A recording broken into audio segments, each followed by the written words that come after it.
Ladies and gentlemen, can I please have your attention? And I need all of you to stop what you're doing and listen. It's Waffle Box time. I don't even know what that means. No one knows what it means, but it's provocative. No, it's not. It's Gets gross. the people going. You know what old Jack Burton always says at a time like this? My crotch is itchy. Surely you can't be serious. I am serious. Now don't call me Shirley. What would you do if you had $1 million? Two chicks at the same time, man. Just thank the Lord she didn't live to see her son as a mermaid. You killed a hooker! Call girl! No, She was Cyril, when they're dead, they're just hookers. This time we are sure she's a woman, right? Why do you want to listen to the TV with the stereo on? Because I like to party. Let's do this! Welcome to Waffle Box, the podcast where we talk about anything, everything, and nothing all at the same time. Coming up on episode 14, we have OnlyFans pulling out Jeopardy in Jeopardy. Hugh Jackman insists on releasing another movie in which he is not Wolverine, and so much more. My name is Mike Fish, and I am joined, as always, by the Honorable Kush Hayes. Kush, how you doing, my man? What's good, y'all? Kush Hayes here, coming to you in 720p. And I guess I spoke a little too soon, Mike, because now it's just all pops and cracks again. Like, we went from smooth to sandpaper as soon as you hit record. But I'm feeling loose, man. It's the week of Redhead Days Festival out in Tilburg, Netherlands. Wishing I could be there, but we'll strive for the next best thing, and we'll get more into that later. Well, are they doing a virtual one, or are they still meeting, or is it kind of a bit of both? They have been cleared by the government of Tilburg to have their festival. Some different rules from the last couple of years, of course. Everyone will be wearing masks, or so I believe. Other than that, though, like, it's game on. Yeah. So what are you going to be doing to celebrate? I will actually be working the Yankees game at Oakland Coliseum.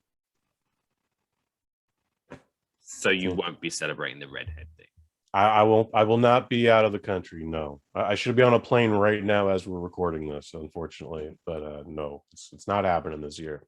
But for those that are watching us on YouTube, why don't you just point over your shoulder, because in your background you've got a past photo. Look, look, so it's like, where's Waldo? With all my little homies over there. Everyone's. I'm assuming, ironically, even though it's the Red Convention, is it Redhead Convention? What's the actual official name of it? The Redhead Convention? No, Redhead Days. Redhead Days. Rudhagen Days. But you have like a different color each. So I'm assuming this year the theme was green. This was the photo behind me is from 2017, and that year it was green. The year before it was red. The year following was purple. And then what was 2019? 2019 they tried to do some sort of teal bullshit. It was just like, what the fuck is teal? Make it blue or make it green, motherfucker. And then this year I've heard they're doing gray. Everyone loves gray at a party. Yes. Well, so I guess it's a somber time. Oh, I hope you enjoyed the gray theme. Next year, beige.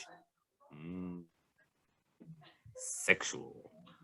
So do they do? I mean, I'm going way too much, but are they doing any kind of virtual presentation? Like, can people from international redheads, can they join in the festivities, or are they just shit out of luck? Only if you know somebody that's already there and they FaceTime you in, maybe, and carry you around on a monopod. Stick you on an iPad and a little robot. Yeah. Exactly. That would be fun for a minute. Redhead Days 2022. Think about it. Put some virtual shit on. So international redheads can join in. Stop being so inclusive, man. That's what I'm saying. There's so I interviewed the director, the guy who created the Redhead Days Festival. It was a happy accident. We'll get more into that on the episode, but we play a game of the Robin Seto cameo party, and a very famous redhead comes up and almost got the government to deny him entry into the country, because it's shit's a little too hot. It's dropping a little too much fire. But you can find out more on that on Friday's Microdose number 81. Wait, so he was almost refused entry because of his answers during the. He sent some sort of weird email, man, just being really angry and really aggressive for like this is just the Netherlands consulate. It's like, what? I don't know how to respond to this, man. And they sent it to Bart, and they're like, how do you want us to? Should we just like put him on the no-fly list for this country? And he's like, well, that is pretty aggressive, but no, he's a redhead. Let him in. I understand he never arrived anyways, but there was definitely some pause for the cause. So for more on this story, you have to listen to Microdose 81 this Friday. Controversial. I'll be tuning in. Other than that, I know you said you're going to be working the game this weekend. Have you anything else interesting happened to Kush over the weekend? I was trying to think, man. No, I don't think so. I took my mom to see Star Trek 4, the 35th anniversary edition, the 4K remaster. That shit looks beautiful. Star Trek 4 is the one with the whales, in case you were wondering. Oh, actually quite, because wasn't there a thing about they said that with the Star Trek movie, wasn't it the odd numbers are the good ones, or was it the even numbers are the good ones? I forget now. The even numbers are usually the good ones. Once we got into the next generation films, though, they got kind of spotty at best. I think the only good one out of the next generation really is First Contact. I was going to say First Contact is a great movie. First Contact's a great movie. Not even just a Star Trek. It's a great movie. But yeah, the rest, the next two after that are just kind of dog shit. What's the one where Picard becomes a part of the Borg? That one was pretty good. That's First Contact. Is that First Contact? I mean, he becomes Locutus in season 2 of the series. Then they reference it in. Mm-hmm. They revisit that. That's what I'm. Okay. Yes. He's got space PTSD as one might get. Because to help make the First Contact happen, they have to sneak onto a Borg ship, right? That's okay. It's coming back to me. No. So in order, they have to go back in time.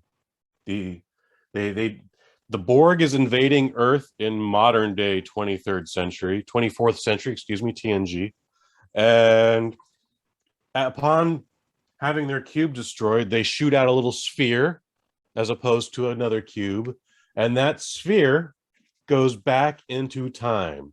And the Enterprise, of course, Enterprise D knows how to do this naturally, so they shoot off right after them, and they end up in the early 21st century. I want to say like 2030-ish, right after World War III, as it always appears to happen. Anyways, they have to rebuild a base, rebuild the ship that will test the first warp engine drive successfully, and thus get the first alien life forms to visit Earth. And he's a filthy drunk, right? So they have to like kind of give him his spirit back or something like that. They have to re-inspire him to go into space or do something. All right, my memory is a bit spotty. Right, so they have to because he doesn't want to do it or something. He loses confidence, and they have to help him out or something. I didn't catch any of that. They have to help the guy who's gonna do it. Zephyr Cockram. He loses confidence or something, and they have to kind of help him. Yeah, I mean he's a big drunk. So and most of his crew is wiped out in an attack from the Borg once the Borg arrived in the 21st century. So again, the crew of the Enterprise, they help build the first warp shuttle and recreate First Contact, thus repairing the timeline. I always get sketchy when movies do that time travel stuff, because obviously time travel isn't a thing, so it's all relative to how your brain works. But if the Borg went back in time and stopped the First Contact, aren't the majority of the Borg repossessed humans a lot of the time? So you're going to hinder yourself by doing that in a way. It's you have to revisit First Contact. It's a very fun science fiction action adventure film starring the crew of the Star Trek Enterprise D. The Star Trek Enterprise D. speaking of which, I do have to I'm finish sticking to that. because I started watching it and then I didn't finish it. The Paramount Plus. Oh, I'm sure Paramount Plus has all that shit. Picard, the TV show. Oh, I haven't seen any of that shit. Oh, I watched the first 3 or 4 episodes. It's very good, but because I remember I did because it was originally it was on CBS All Access or whatever it's called. And they changed names. And then I had the month free trial and I caught 4 episodes and then my trial ran out and I was like, whatever. And then it rebranded to Paramount Plus and it was suddenly a lot more content and way worth my time. So I did it again. And now I've only just remembered, I have access to Picard again. So there you go. The season 2 is coming out, I believe, early next year. That's right around the corner. Yeah. I shall check that out. Shall we move on to or should we proceed with our first topic of discussion this evening? Shall we start with our first topic of discussion this evening? Yes, let's start. What is that? Folks, I don't know what's happening. At this point, I think it's your fault. It's your fault because I can hear everything you're saying. So I'm blaming you or your computer or whatever. It's all you. Yeah. It's probably just me. Anyway, so first topic, speaking of subscriptions and the like, OnlyFans. Controversial. Ooh. So CEO Tim Stokely. So okay, let's circle back, I guess, for those who may not know what OnlyFans is. So basically, what OnlyFans is basically like Patreon, but instead of podcasts, you get boobies. Basically. Yes-ish. That sounds about right. I think there's some language in the Patreon terms of service that wasn't in OnlyFans. I had no idea before this week that OnlyFans was a UK-based company. I figured, that shit was based out of Tennessee or Silicon Valley or wherever in the United States, because of the whole, no, we're all about freedom of speech, and hey, if you're not paying for it, you're not going to hear it or you're not going to see it. This is free, man. This is as free as it gets, baby. And then of course that went to every other whore in the country, just showing off her butthole. Well, a lot more pornographic stuff than that.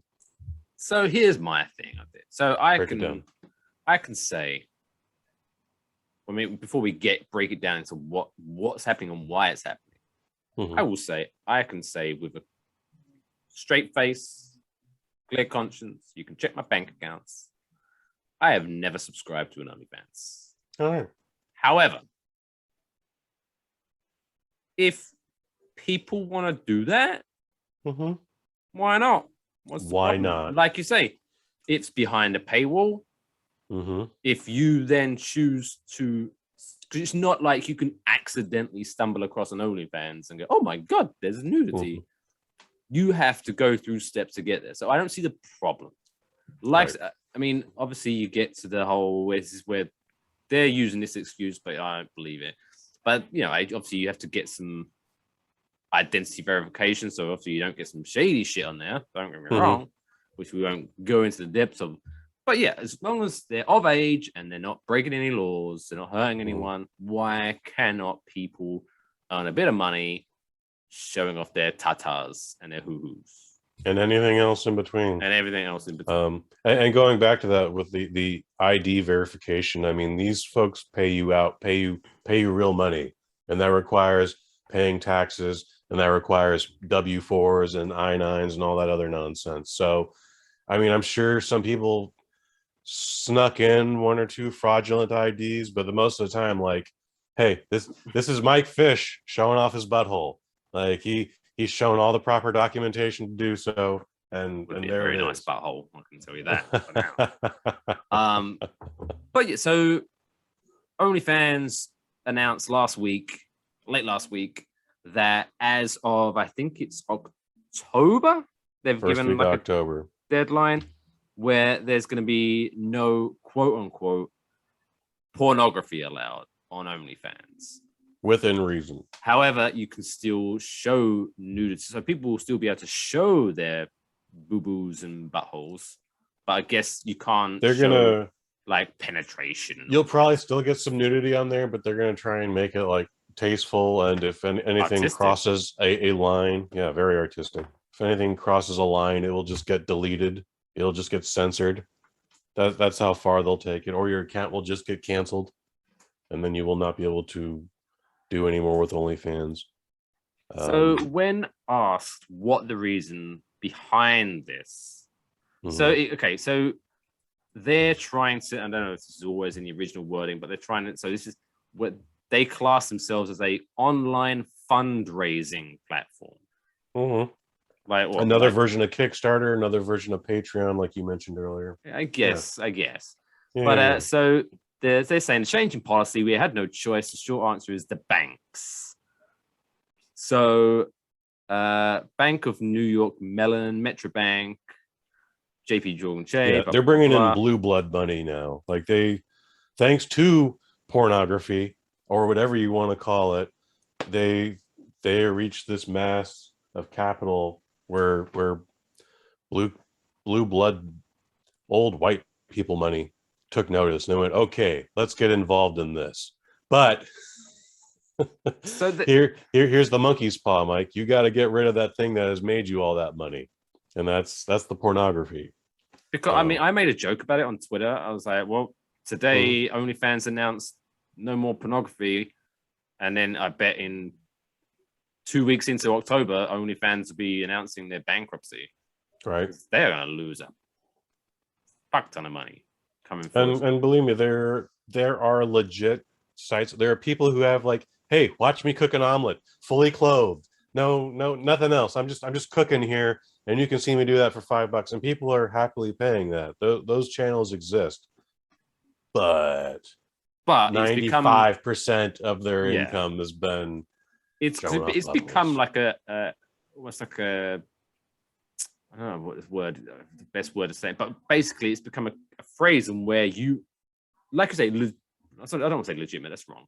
But, like I say, people are doing, hey, catch me on OnlyFans where I'm going to be showing you how to paint or something like that. But as soon as they announce, hey, I've got an OnlyFans, the first thing your brain goes to is, oh, they're going a bit blue. Interesting. But so from the reading the article, it sounds to me it's a way in which OnlyFans redistributes the money, basically. By the sounds of it, rather than the money going straight to the creator and then OnlyFans taking a cut, it seems that OnlyFans takes all the money and then, quote unquote, pays the creator. And this is where it looks like the banks are having issues with, because they're basically saying we don't want to pay sex workers. They don't, and they don't have to. I don't know. What's the definition of a sex worker? Someone having money, someone involved in sexual relations for money. Isn't it? No, because isn't it just not? Is this basically like a peep show in Amsterdam, or is this like? No, there are girls getting hardcore booty busted on this thing, man. No, but what I'm saying is that though the people that are subscribing on OnlyFans cannot partake in such action. They're just I mean, they only get to watch. They don't get to do anything else other than watch and tip. I just don't. And tip more. Is this going to be something that's going to, because again, don't remember, like MasterCard and Visa, who have the main issue with this, I'm assuming they're taking a cut on this money as well at some point. Oh, for sure.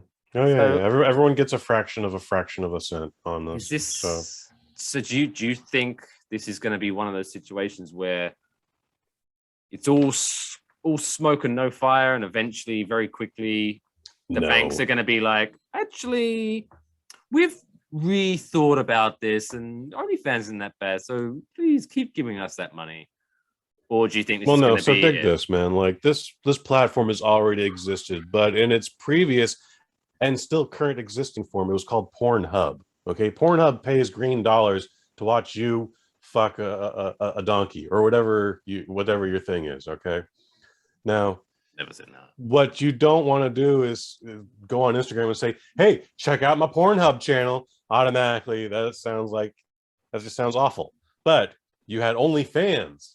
Sounds a little upscale, a little classy. There's no mention of porn in it. Everyone knows what it is. Exclusive OnlyFans. But you're gonna get exclusive content on my OnlyFans. By the way, all OnlyFans and everyone else, the internet never forgets, and once you put it out there, it never goes away. And regardless if some dude in Minnesota paid you $5 to show your butthole, he is then just throwing it out there for free. So if you know a specific OnlyFans channel, you just have to type it in the search engine, click pictures, and take the safe search off, and there it is. So guys, let's do a little bit more long-term thinking here, okay? I'm sure OnlyFans paid quite a lot of people's rent over the pandemic. We need a better answer.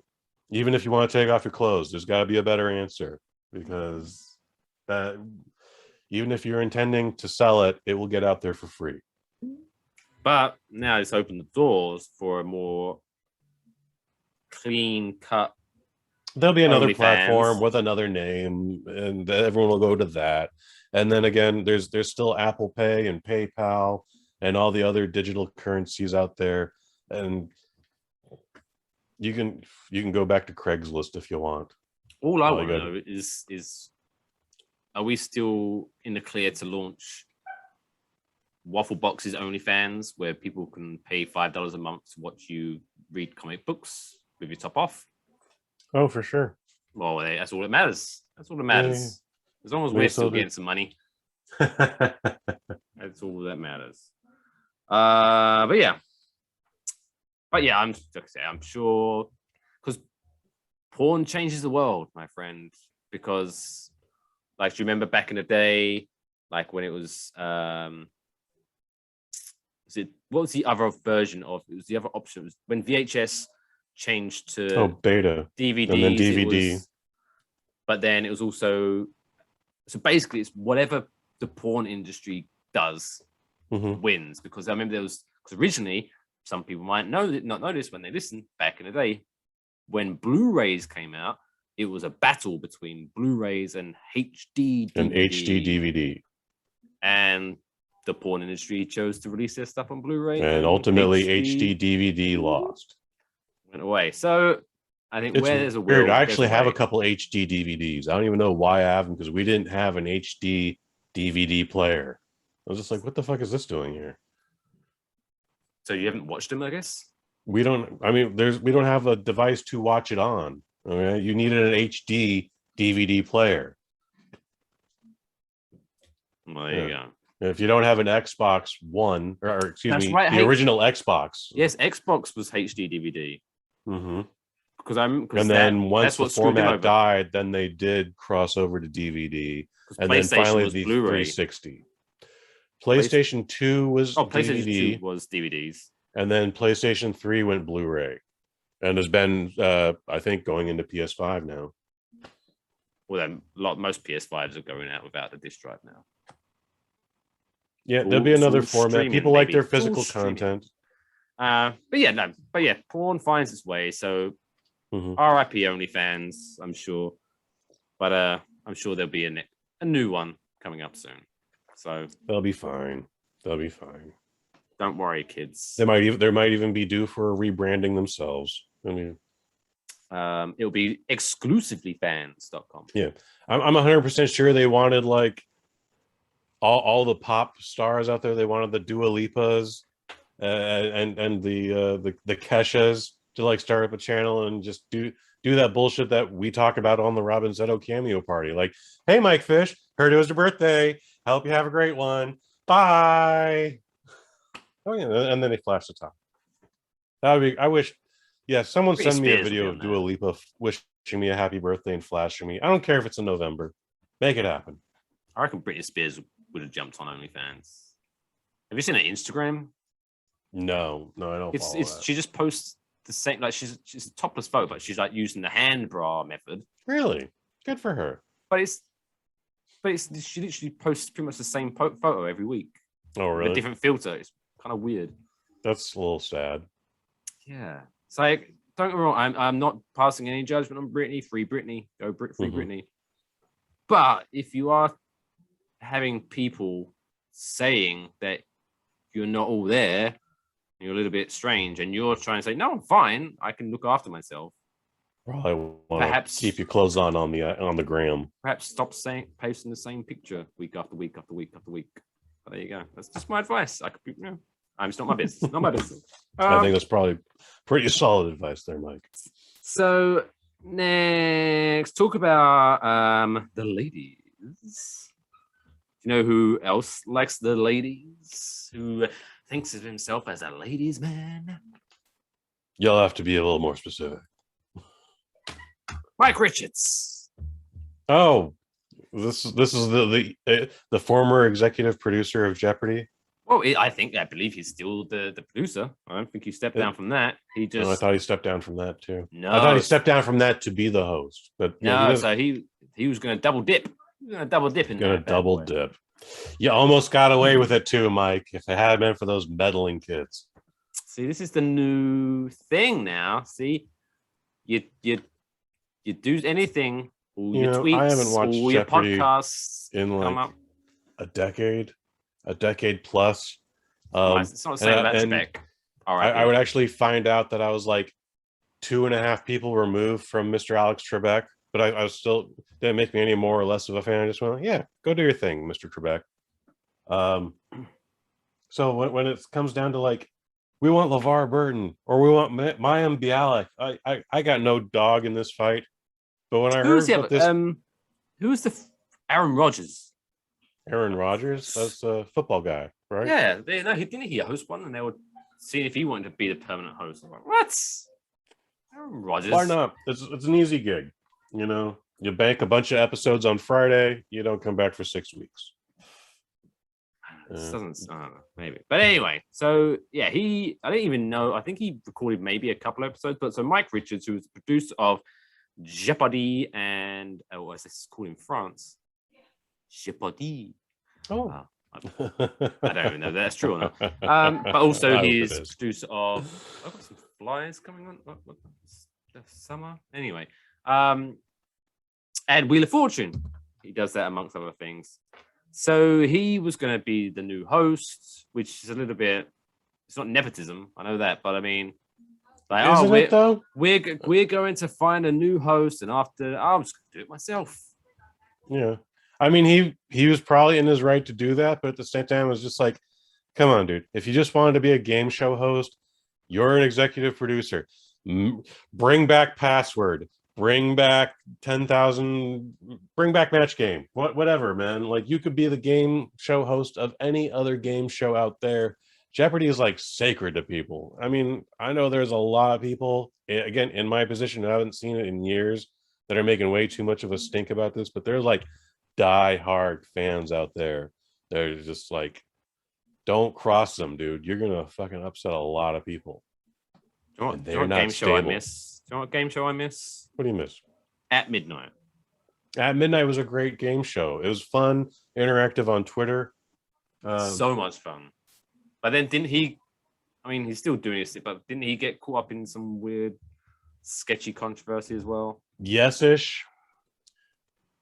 Long story short, Chris Hardwick at one point in time was just a bad boyfriend at one specific moment that got publicized, but that somehow spun into a bigger ball of wax, and he ultimately got canceled. However, the joke is on everyone else, like, thanks to the success of the Nerdist and At Midnight. And then he did do a game show on NBC, which is like triple the money Comedy Central's throwing at anybody. Yeah. He also married into the Hearst family. So it's just like, fuck you, game over. Chris Hardwick wins no matter what happens. Yeah, I did. I thoroughly enjoyed At Midnight. I wish they had kept it going. And even if he didn't want to host it anymore, they could have found anyone else to do it, because yeah, man, it was a lot of fun in that show, dude. A lot of fun. So Mike Richards, about to be the host of Jeopardy, I I think think it was one of the only reasons why I kept my Hulu subscription, and even then, I haven't seen that shit in 6 months. Oops, it's still on there. But yeah, so I had to do my deep dive into this story because if I didn't do that deep dive, my conversation would be very different, and I would look extremely, extremely ignorant. Really? And, Okay. and so I can't. I wish I remember the website that did this. So the first article I read, it just pretty much just said, "Hey, Mike Richards has been decided to step down from a Jeopardy host because of some sexist things that he's said in the past on a podcast." And That's the how that came only thing it listed was that at some point he asked the female host of the show if she had ever taken any booby photos. And so I was kind of like, okay, I guess, yeah, that wasn't the greatest thing to say, but realistically, like, come on, he's only 12-year-olds talk like that. It was like several years ago, whatever. I don't see the big deal. But then, thankfully, because I wanted to do my notes, I was like, oh, I need to actually print off some stuff. And I did another search and I found a different article. And I was like, holy shit, this guy is a piece of trash. Because not only, so let me read some fucking quotes from this bad boy. So this is from one podcast episode he guested on, right? Well, it's called almost apropos. It's called the Random Show. Play on words there. Mm-hmm. So where is it? Okay, so from apparently in 2010 when he was doing the Wheel of Fortune. And obviously the Wheel of Fortune, I think it was the Wheel of Fortune, where they have like, The Price is Right. Price is Right. Oh, wow. Where they have like the glamour girls with the prizes and things like that. Mm-hmm. So he said, so The Price is Right had recently laid off several models, and Brandy Cochran then informed Richards that she'd got pregnant. To which he said to her, go figure, I fire 5 girls and now what are the odds? Basically implying, if you'd have told me this before... I'm not supposed to laugh, but... I would have fired you. Which again, I am like, I'm not going as far as some of those people who are like, PC's gone too far, and blah, blah, blah, blah, blah. But I always play devil's advocate and things like that. And now I will forgive someone in his position after he's just fired 5 girls, and then one of the girls he kept on is now basically saying, hey, I need to take off some time from work. I can forgive somewhat what he said, at least flashing through his mind as a thing. Like, damn it. But no, he's probably a cunt. That's better it is. Because we've all thought some really horrible shit at some point. But as evolved human beings, we know we have that kind of check in our head. Nah, can't think that. That's not good. Why do we think that? But apparently with him... Or hopefully you would have that moment where you look in the mirror and you go, hey, what the fuck is wrong with you? Yeah, come on. Where is this coming from? But I've had 1 or 2 of those moments, and they're even isolated. They're alone, or they're awkward. Like, I mean, we're not going to list them but yeah, we've all had those moments where you've thought some evil shit, and then you very quickly you check yourself. Like, come on, man, you're better than that. What the fuck? But yeah, so I guess to his credit, He then waited for her to give birth before he fired her. He terminated her contract after she gave birth. I shouldn't be laughing. And then apparently also when he was asked... this sounds like an executive producer in Hollywood, unfortunately. Those guys... Oh, yeah. I'm sure he's not the only one who's doing for some reason, when you put yourself in an environment where you're surrounded by like a lot of beautiful women, you become like a huge asshole. And you have quote unquote power over them. Yeah. Like you'd be an asshole already if all these beautiful women weren't around, but for some reason, like it goes fivefold. Wow. But the next soap, when he was asked to give input on what the model should wear for the show, Pasties and G-strings. Richard decided that the model's skirt should be shorter and said that he liked the models to look as if they were going out on a date. At his suggestion, models wore bikinis on the show more frequently. Mike Richards, you're a scumbag to work for, but I would take you as my wingman any day.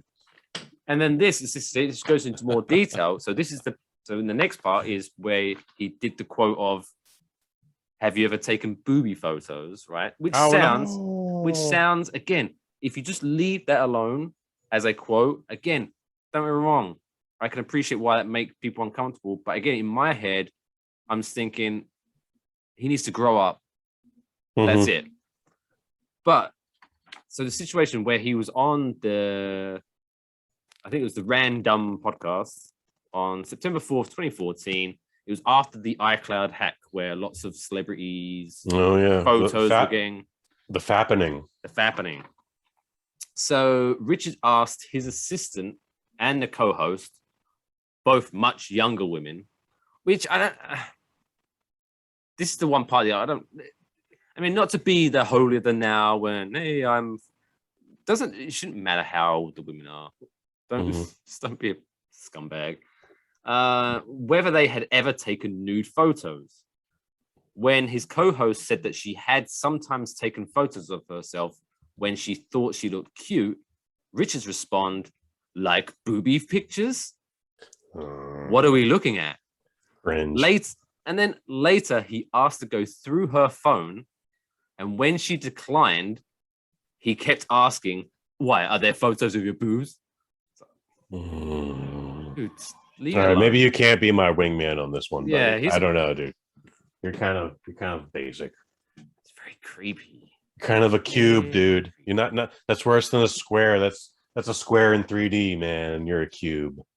But what's really weird, he definitely has one of those faces where you're like, I didn't assume it, but as now I know, you're like, yeah, that guy does look like a fucking creep. He does. I mean, people just give off that vibe. It sucks, and it sucks. It sucks when it's not true, but it probably sucks less when it is true. I don't know where I went with that. But apparently, as far as he's going to stay on as producer. Okay. But I got no inside knowledge, obviously, but I have to imagine that's not going to last long because surely eventually people are going to be like, no, I don't want to fucking work for you. And then even though he is producer, I'm sure there's people above him at a network and we're like, yeah, you either need to do something or we're just going to drop the shows altogether. And it's just really short-sighted and it's very selfish. You know, he had to be the host of Jeopardy. He could have created another show. He could have brought one back from the dead. Hollywood Squares, I think, is due for its 4th or 5th reboot now, if it isn't already going on as we speak. Like, Center Square was always the funniest. For sure. Whoopi Goldberg, when she was the Center Square, she was the producer of that show, and she's like set for 3 lifetimes because of it. She doesn't have to work again, and that's why you see her rarely working now. I bet she never asked to see anyone's booby pictures. I've heard a thing or two about Whoopi. Got any weird I don't know. pictures? I haven't. I'm just. But he did again. I have to read it because he did the whole you know, the stereotypical.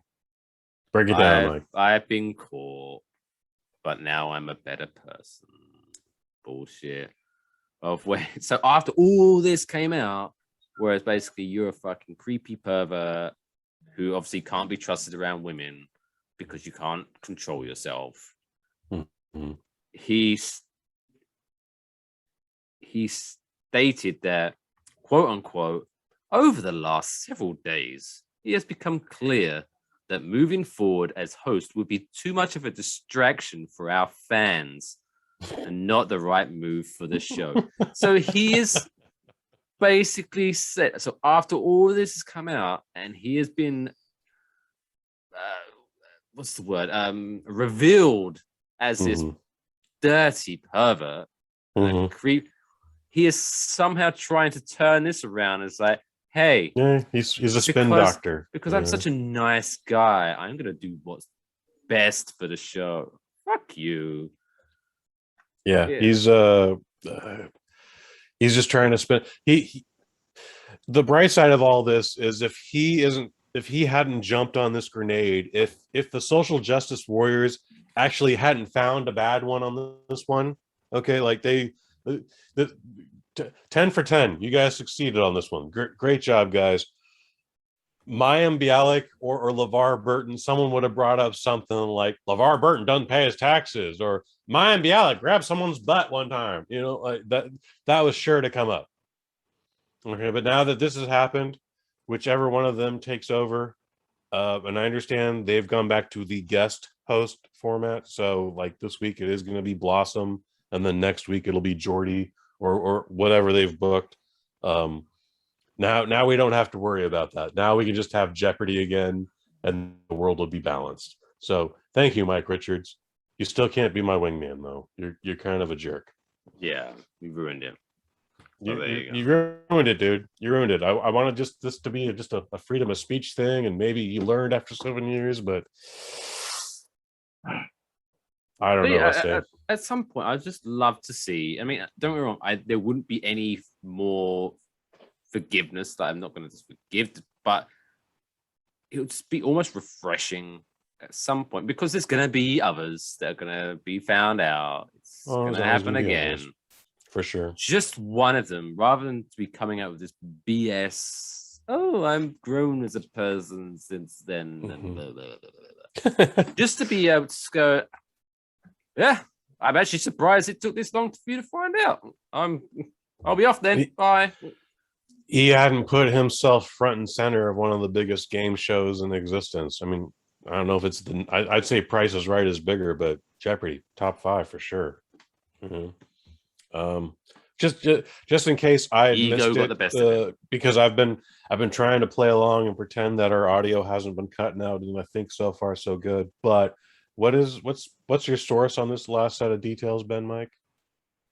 I don't know. Oh. Now that you need. I just go to the website, but yeah, these aren't. I will say these aren't websites like. You didn't get it from We Got This Covered. I'm hoping. Steve's Rumors with a Z at the end.com or anything like that. It's like these are like legit websites, but yeah, maybe from next week. No, I think I did it actually last week, but yeah, this I will write down where I'm actually getting this information from. But yeah, good shout. I'll do that. Shall we switch it to the small screen? Can you see this on my screen, by the way? Can you the little what are they like, little bugs there? No, not at all. Not at least not in the format we have here. I've got side by side screen, and it's a tiny screen as it is. Close my window. Should we move from the small screen to the big screen now? It would be a big screen if we had seen this next movie on a big screen. But yeah, man, let's break it down. Well, hit my music, Mike. Wait, no, it's not your time yet, because we're going to touch very much briefly on all the hype that's been going on about the new Marvel movies, Spider-Man, something about home, Oh, Spider-Man, No Way Home. No way. Yeah, because Far From Home was one before, right? And the first one from that, the previous one from that was Homecoming. So they're keeping a theme. This in the future, Mike. This will be known as the Spider-Man Home trilogy. Beautiful. We had the Raimi trilogy. We had the 2 Andrew Garfields, and then we'll have just so we don't have to call it the Holland trilogy. We'll call it the Home trilogy, unless it becomes a saga. Oh, I'm sure it will. Yeah, but I'd be surprised if it didn't. So yeah, the new Spider-Man trailer dropped. I mean, we don't have to go too much into it because obviously it's just a trailer. But did you catch the leaked version, Mike? No, I just watched the official one that was posted on the official. You made the right choice, but just because I like to dance with the devil, I like to see what all the kids are talking about. There was a leaked version the day before, and it was here's how it was presented, dude. It was a trailer missing some special effects being broadcast over, if not FaceTime, Facebook Messenger, Instagram video, whatever, some social media video app over someone's phone, someone else taking a recording of that phone, and then it would be broadcast probably on your phone, or if not your computer or your beautiful 4K TV with the YouTube app. Okay. And that's for 24 hours. That was how you saw your Spider-Man No Way Home trailer, which was just ridiculous because it's terrible audio. And again, it's a picture within a picture within a picture. So was it basically the same trailer though? Most, with the exception of special effects. So I think this was one of those, ruses. One of those, hey, let's stir the pot before we release the real thing. Let's put out this really stupid, complicated project because people don't have patience. Do you remember when they released an early trailer for Deadpool 2? Yes, or Deadpool 1, and I think it was Deadpool 2 because they had Cable in it, and they purposely did the whole because Deadpool was like narrating the trailer, and it got to a point where Cable was like walking out, and all he had was this bright green arm, and you could hear like, Ryan Reynolds be like, "What the fuck? We haven't even finished this animation on this shit." That's right. I did see that. But it was because for the previous Deadpool 1, they just released animatics. Or anyways.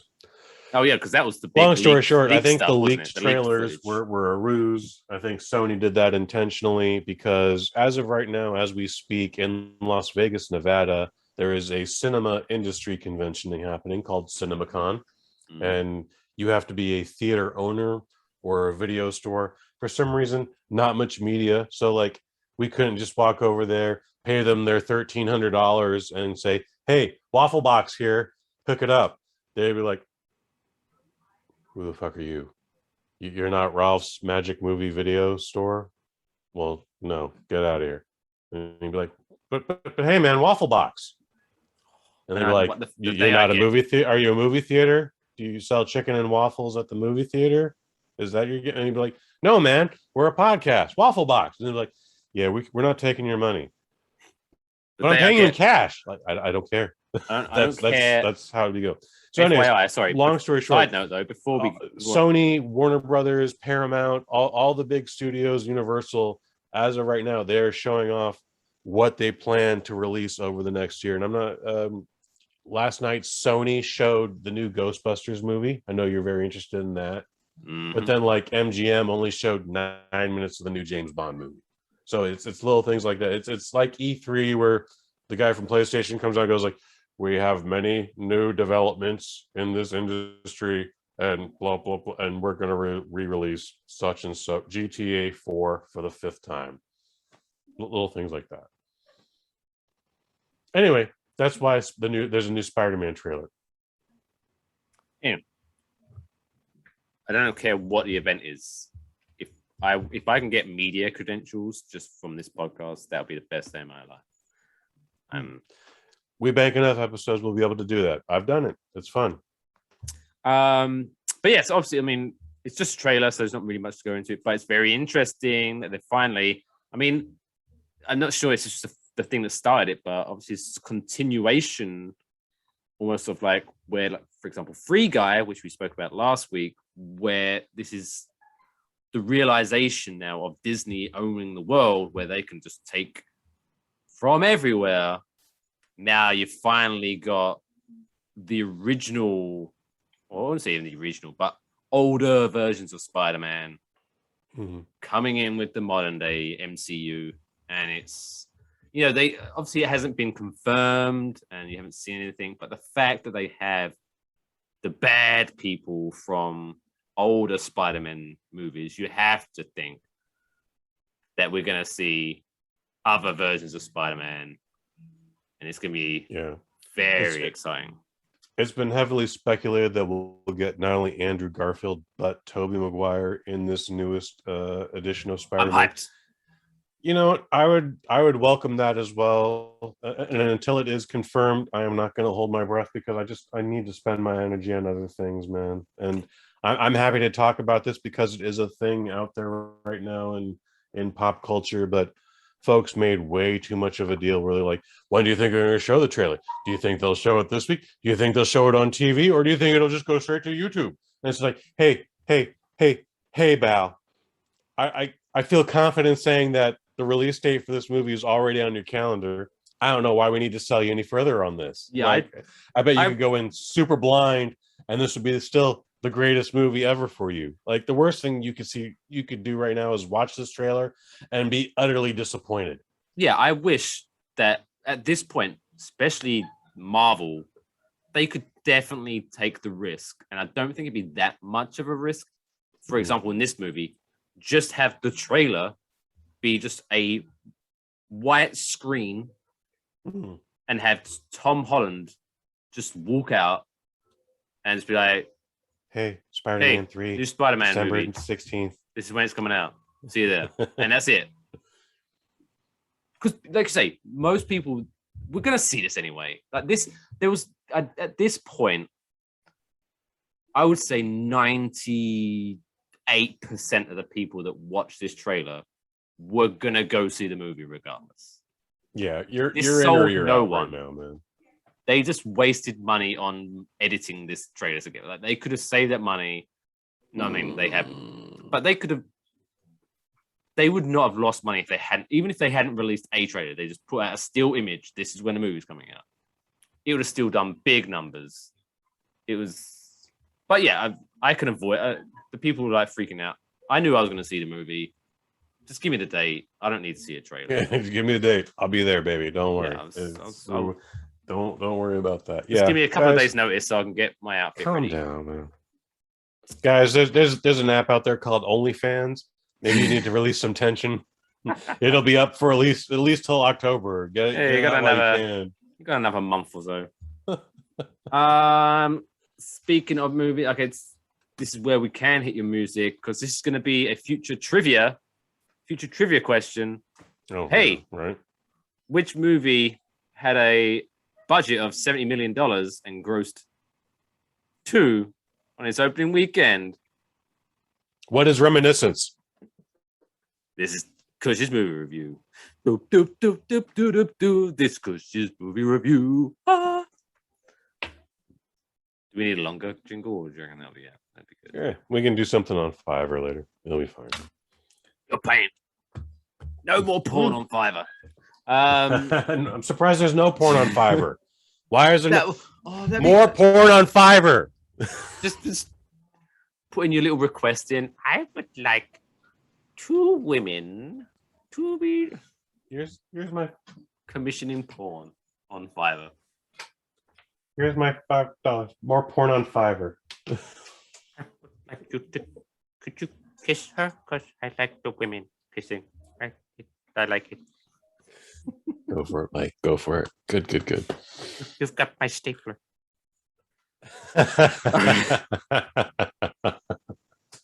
Outstanding. I'm gonna burn it down. Oh no. Oh, he's serious too. Don't mess with him. He did it. Yeah. Anyway, so Reminiscence. Hugh Jackman, Rebecca. Yeah, we got the new Hugh Jackman movie out. It's called Reminiscence. Dude, it's like this. It's Blade Runner. It's Strange Days, which is a Catherine Bigelow movie for those who don't know. It's Ready Player One. It's a bunch of different things all in one movie, and it's just overall it's boring.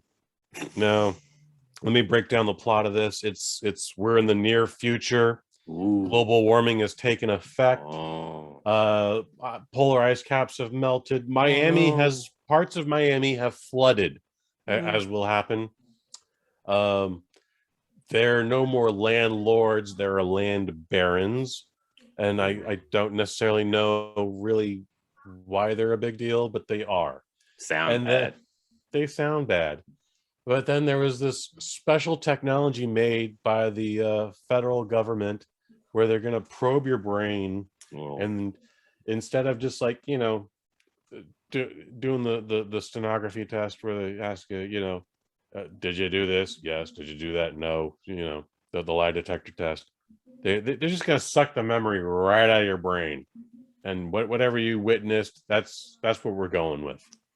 And again, this has been done before. Like I mentioned, Strange Days had this whole thing. Sounds like Minority Report. Strange Days, despite being an incredibly dated movie and a dated concept, because the whole thing is enveloped around New Year's Eve, 1999, going into the year 2000. It's got a much less complicated system where you have to be you have to put yourself in this floating pod. You have to let Hugh Jackman jab you in the neck with a huge ass fucking needle that's longer than your COVID shot, and he puts you to sleep. He puts you under a little sleep hypnosis, and then all of a sudden you can see this entire memory in 1080p quality through Hugh Jackman's reflective pool. And if they want to go low case, they just do it through a projector on a screen. And then someone, it's a lot ridiculous. Someone come up to you then and be like, would you like to take the red pill or the blue pill? The Matrix is also a great comparison, but at no point. It sounds like someone's just binge watched Matrix, Minority Report. Minority Report's a good comparison too. It sounds like a movie that I would get frustrated watching already, because it sounds like a mishmash of a bunch of other ideas.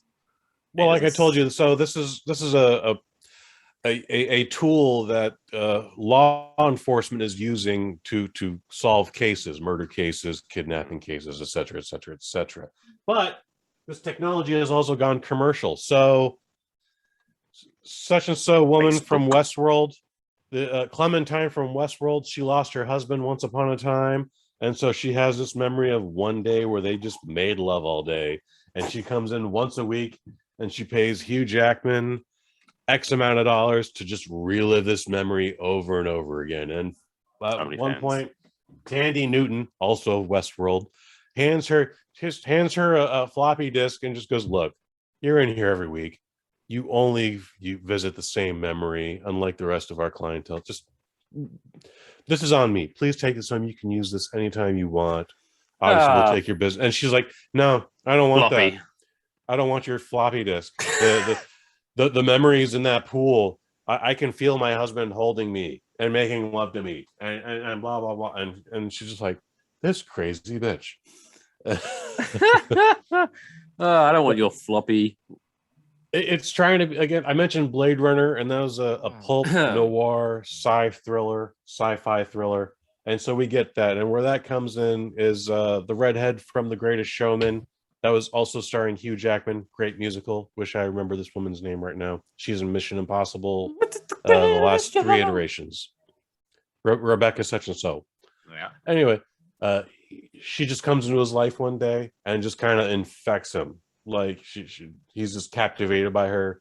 They have a relationship for 4 months that we don't see, and then one day she just goes missing, and he just becomes obsessed. What happened to my girlfriend? Where is she? She's not at the strip club she used to sing at. She's not at this one place she used to frequent, and no one will say like, "Hey man, a singer at the strip club, sure." Okay. she's a singer. No, there's a whole thing. You know, she looks like Jessica Rabbit. It's a great scene. Speaking of, okay, strange. Wait, I'm going to cut you off. I remember when I recognize you have a question. Yeah, no, well, not a question, just a memory. So when I was in Santorini, I believe it was, when I was in Greece. So they had, I'm pretty sure it was Santorini, talking about weird occupations where this person is a singer in a strip club. We went to a grocery store in Santorini. So this is like I don't know what the Californian version would be of like a ShopRite, or not quite a Target, you know, but like a grocery store, you know, where you buy food and groceries. Mm-hmm. You know what I mean? But so it was like so you could buy your vegetables and things like that. And then just in the corner, they had a DJ booth. Oh, neat. And they literally had someone there with the that DJ. I was like, this is really cool, but it's just really weird. Like, what do you do? I'm a DJ. Oh, where do you DJ? Oh, I have a residency. I would just chalk that up to out the box thinking. Yeah, cool thing. Anyway, sorry, carry on. This is trying to like hit on all the noir aspects. This is trying to be the Maltese Falcon, but in the future. Okay. This dame, she could have been any dame, but she happened to be this dame, and she came into my office one day, and blah, blah, blah, and that's when I lost it. Like, it's trying to do that. Hugh Jackman has a narrative over the entire time. At the 20-minute mark, and this is a very significant mark, I kind of just went, this movie is bullshit. I finished it out, but at the 20-ish minute mark, Hugh Jackman explains that, again, global warming being a thing, most of Miami has been flooded. Mike Fish, Miami, Florida is so hot that the entire society has repurposed to a nocturnal lifestyle. So people sleep during the day to avoid the heat and then conduct normal business once the sun goes down. And it's just like, fuck you. That is the most ridiculous thing I've ever heard. Because if you've been to Florida, if you've been to Miami, it's almost a 24-hour city. Like, you can't go to the bars after like 4 or whatever. But still, that thing is constantly Miami's always open. It don't matter how hot it gets. And I thought I was there on one of the hottest days they had. Miami don't close. Did I ever tell you about my experience in Miami? Please do.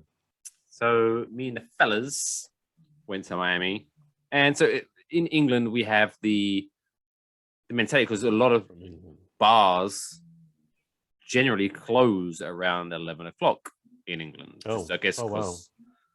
For some stupid old rule or whatever, but basically in some obviously cities and some, but the town I grew up in is like the latest was Saturday, like Friday and Saturday night, the bars were open until 12, but that was it.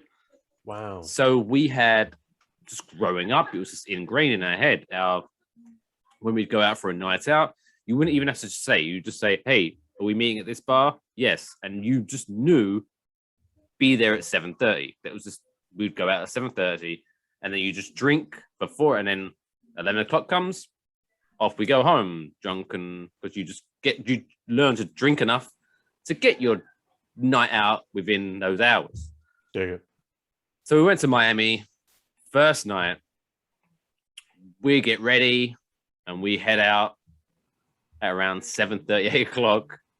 Okay. And we're like walking down like Ocean Drive. Like, were you surprised by how much it looked like Vice City? FYI, sorry to interrupt. A little bit. But we was like, all these bars. And we was like, where is everyone? Like, why is this everywhere so dead? Like, did Will Smith lie to us in that song? Like, right. It's so boring. And then eventually, so we mentioned to one of the guys behind the bar, like, hey, how come it's so quiet? And he was like, oh, yeah, no one, still early. And we was like, oh, okay. Mm-hmm. So anyway, we was at, and we carried on. Gotcha, and then we got our normal, regular vacation level of drunk. And then we was walking back to our hotel at around 11:30. And we're just passing families still having dinner and stuff like that. Mm-hmm. Like kids with their mums and dads. Like, oh, what the fuck? We've done this very wrong. until we learned the next night, almost like, so we didn't go out until like midnight, and it was like, oh, okay, this is when people start going out. Okay, it was bizarre. Yeah, I don't necessarily know how to explain that to you, but that is a thing. Even here in California, like in my younger days, I probably wouldn't leave the house before 10 p.m. just before going to my spot. Nowadays, if I just want to avoid a cover charge, like I'll go around 8, and then I'll just do my marathon, and like I'll just stick it out. But yeah, it's that's a thing. It's a thing going out late out here, at least in California, and apparently in Miami as well. But yeah, it was like the crossover, because so we got our schedule was basically we'd wake up early, like super early, like 7, 8 o'clock in the morning, go out, hang out by the beach in the pool, yada yada yada, and then around like 3, 4 o'clock, we'd go have a nap for a few hours, like wake up, hang out, then go for dinner around 10, 11 o'clock, and then go out for a night. It took a lot to get used to, but it was, when in Rome, as they say. When in Rome. It's fun to adapt, though. It's fun to not have such a late curfew. Do you end up, when you're in London, when you're back home in the UK, do you end up just having to like? Do you send someone out, go to the H&M, go pick up a couple cases of beer, and then meet us at location X, because that's what we do here at 1:15. Like, the bar is about to close, bro. Go to the Safeway.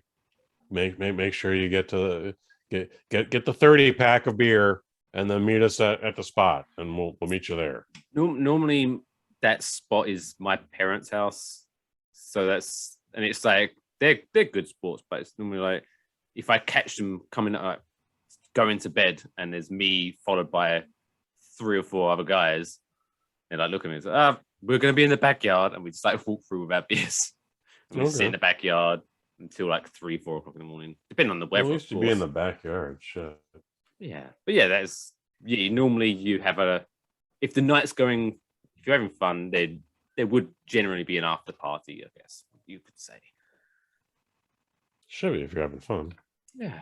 Anyway, yeah, man. In summary, Reminiscence. We got into all that, but Reminiscence. Terrible. So yeah, Hugh Jackman is looking for his girlfriend, and then there's a couple cases that, like, for some reason she weaves through. The whole thing is just boring. By the way, I'm going to predict your rating. What's your prediction? No. Carry on talking. I'm just getting ready to wrap it up. It's boring. Do you I know you do out of 5, but do you subscribe to the 0.5s, or is it just 1, 2, 3, I 4, did 5? that once. I did that on my very first review. I didn't like it. I haven't done it since. Okay. So That's yeah. Okay. Yeah. Carry on. So yeah, Hugh Jackman, terrible movie. It should be a better movie. It's just boring. It's got a lot of your favorite cast members from the Westworld HBO TV series. It's directed by a woman named Lisa Joy, who has only directed one other thing in her life, and that was one episode of Westworld. And if I understand correctly, if she's not married to Christopher Nolan, she's somehow related to him. So Bad relation to have. The movie costs $68 million. Again, it's a very beautiful movie. It looks way more expensive than $68 million. That tells me Hugh Jackman took a pay cut. That tells me the beautiful redhead took a pay cut.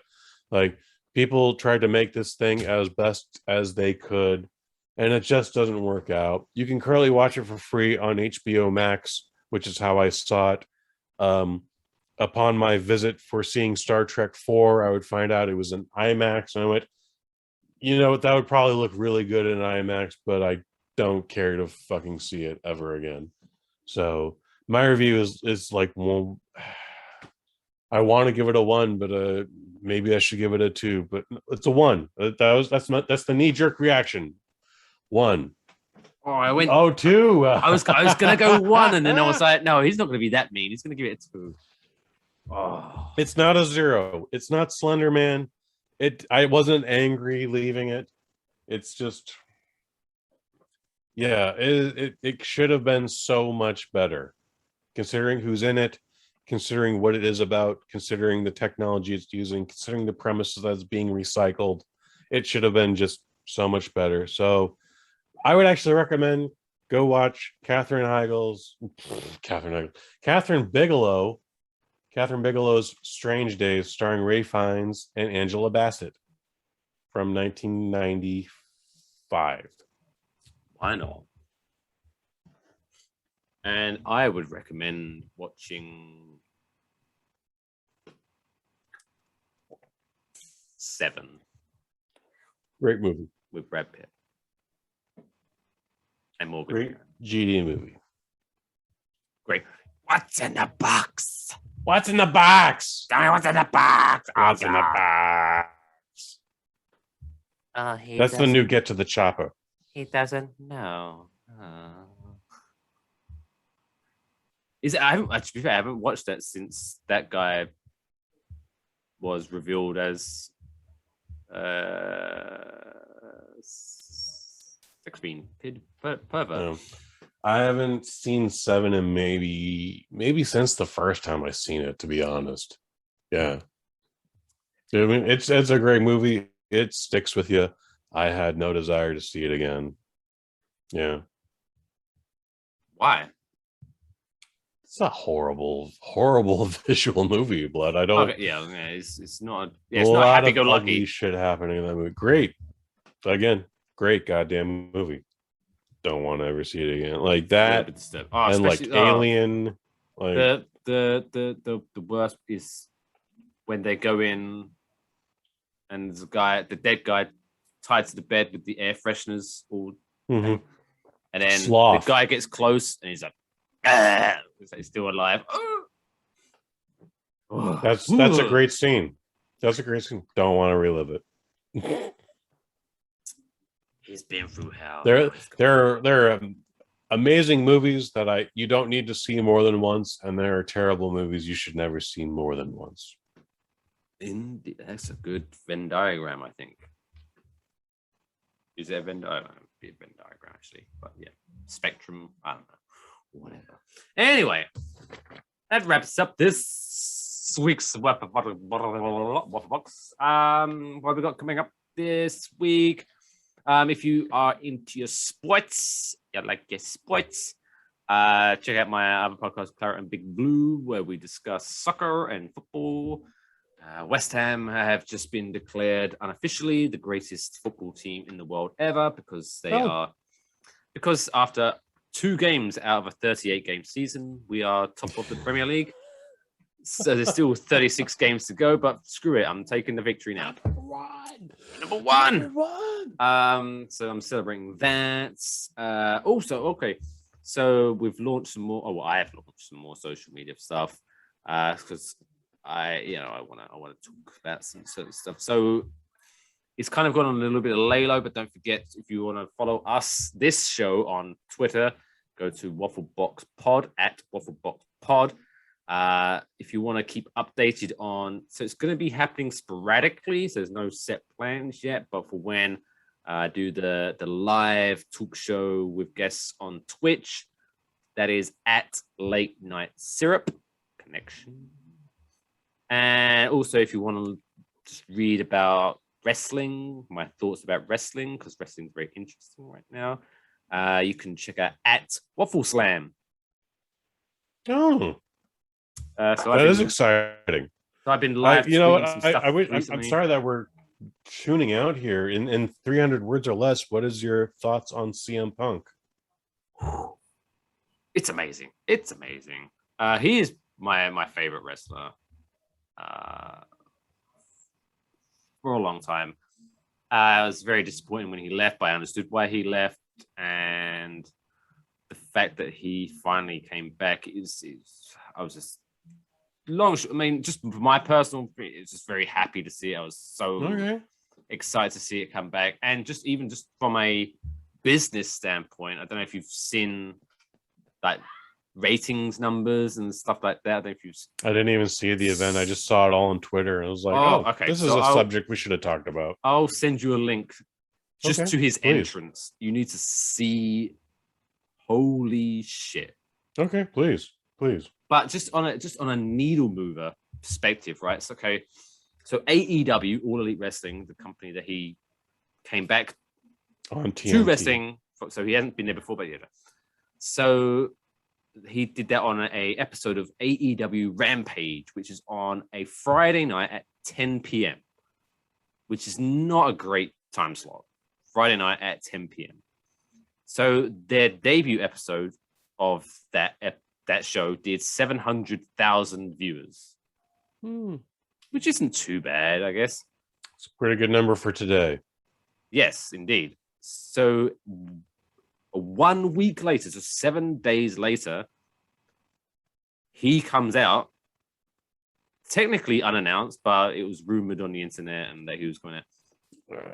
To be fair, people have been rumoring this for 2 years, but please. For the opening quarter that he was on, 1.3 million viewers, which again might not seem like a huge number, but when you're talking about going from 700,000 to 1.3 million viewers, wow, in 7 days, that's a significant jump. It's a good bump. It's a good bump again for anything in this day. And they generally stuck around because I think the whole show averaged just over 1.1 million viewers. So it's still a huge bump. And if you look on their YouTube, this is where. So when I looked at their YouTube videos, you know, where you got the video and you can see how many views the video had. Sure. Yeah. Well, I think ours is right here. Of course, it could be over there. But so I think it was like 24 hours after the event happened. I was looking, so the previous videos on their YouTube channel was like 60,000 views, 70,000 views, 50,000 views, 100,000 views. And then the video of him coming out, just him walking out, was like 2.7 million views. It was like, wow, it was ridiculous. So I mean, he's a name, dude. He draws interest. I listened to that Colt Cabana podcast. I even kept it. I was like, it's a great podcast. This is important. People need to keep this live. I mean, I don't think you can get it officially on Colt Cabana's feed, but you can find it on YouTube. It's a great podcast. Colt Cabana. Well, I think it's been taken. They got sued over that shit. Yeah, they did get sued over that. But even if you're not this is how I think, maybe I'm wrong, but I think even if you're not into wrestling, I think that podcast is incredible insight into it. It's like you what the fuck is this? Oh, for sure. How this shit is run, like the backstage stuff. It is very good. But yeah. But yeah, we'll definitely see where that goes. And maybe we'll dedicate a full segment next week to where the wrestling world is in the modern day, because it's very, very, very different from once upon a time. You and I were going to do a SummerSlam live reaction thing this weekend, and it just didn't come to fruition. I'm glad we did. I was not upset about that. I was not upset because I wasn't able to watch it live, so I was planning on watching it on demand and doing a thing, and it's like 4.5 hours. And I'm like, oh. Yeah, it's going to take a couple of sittings. And I didn't want to do a podcast about that. I'm going to sit this one out too. But yeah, since we didn't do it, I'm going to sit it out. I think the discussion would be interesting next week, maybe, because yes, the wrestling landscape as it was when we met. Oh, not going to. No, we're way up. Yes, next week. Next week. But yeah, it's way different to what it is now than it was when we met. I'm seeing that 15 years ago. So yeah, right. So yes, do that. Follow that. So Waffle Box Pod, Late Night Syrup, Waffle Slam, and then also Waffle Friday Slam. night That's a new episode of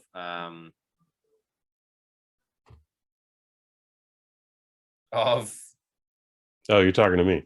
Yeah, we got Friday microdose. Microdose 81. You're gonna. I don't know. Me and Robin Seto. I just had something in my head. You know, I kept thinking it's like Bosnet. I was like, it's not Bosnet. It's just the whole thing. It's not called Bosnet. And it was I couldn't think of it anyway. Microdose. That's all right, baby. Let me take over from here. So today has this. If today is Wednesday, the 25th, you're gonna check out Kick-Ass Movie Podcast number 4, where Pro Wrestling Hall of Famer Jameel Hemphill, he joins me and director Len Kabaczynski, Master Len Kabaczynski, and we talk about Undisputed 2, Last Man Standing. That's Michael Jai White versus his name just escaped me. Clubber Lang. Not Clubber Lang. Thunderlips. I wish it was Thunderlips. That would be more. Scott Adkins. Thank you. Scott Adkins. Good UK boy there. We talk about that film and what it might mean. Also, as of right now, the Iron Dragon TV Action Fest is happening. That's going on into September 4th. IDTV, actionfest.com. It's free. No ticket required. Check out, we release 3 or 4 movies a day. Some are long, some are short. They're all action-packed. You're going to love it. Now until September 4th. IDTV, actionfest.com, Iron Dragon TV Action Fest. And then this Friday, Mike Fish, as you were alluding to, Microdose number 81, Bart Rowenworst takes on the challenge of the Robin Seto cameo party. Who is he? Well, he's the dude that created the Redhead Days Festival. It is going into its 14th and a half year per their records because of COVID. And it is happening this weekend in the town of Tilburg in the country of Holland. If you're available, check it all out. Sorry, Holland is not a country. I just cut you off there. That's no worries, baby. Holland. Go to Holland. Holland is a district within the country of the Netherlands. Well, go to the Netherlands, motherfucker. That's where you're going. But Amsterdam is in Holland, which is in Netherlands. It is. Very impressive place. It took me 3 turns to get there before I hung out in Amsterdam. Lots of bikes. And you know what? It's nice to see people actually using bikes responsibly. And it's coming from San Francisco. It's just like, it's a whole other thing, dude. And it's just like, wow, 1 or 2 bad apples in the bunch, but like a red light will happen and the bike will just stop. And then the light will turn green and then the bike will keep going.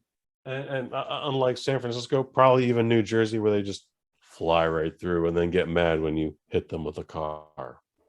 I don't call it the red light district for nothing. I believe that's why it's named that, but I could be wrong. You might be wrong on that, but that's another episode of Waffle Box. That's episode 15 of Waffle Box. I like the poopies. I like the poopy pictures.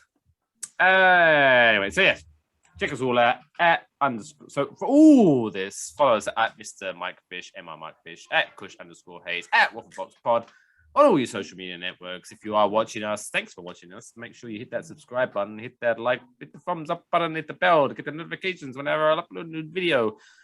If you do want to just listen to us, go to waffleboxpod.com. You can listen to us on Spotify, Google Podcasts, Apple Podcasts, Audible, wherever you listen to podcasts, all that good stuff. Until next week. You should get a career at an auction house, man. That was fantastic. You can be better, but that was great for your first time. That's a backhanded compliment. Jesus fucking Christ. That was really good. Yeah, you could be better, though. But really you can be better, but that was great. Don't get me wrong, man. Like, I didn't know you had that in you. Like, now that I've seen that's in you, I'm like, you can do better than that. Come on, Mike. I couldn't do that. Don't ask me to do that shit. Oh, I'm gonna go now and cry myself to sleep because apparently I'm not fulfilling my true potential. But until next time, take care of yourselves and each other.